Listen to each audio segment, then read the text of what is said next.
Hi everyone, welcome to Question AI video 7.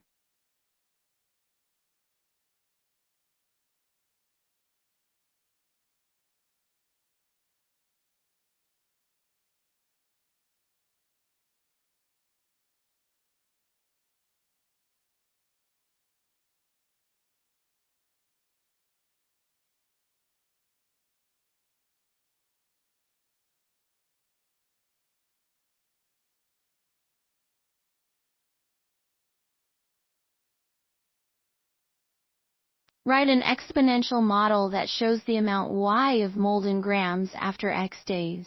How much mold will there be in 8 days? To find this, you would substitute 8 for x in the model.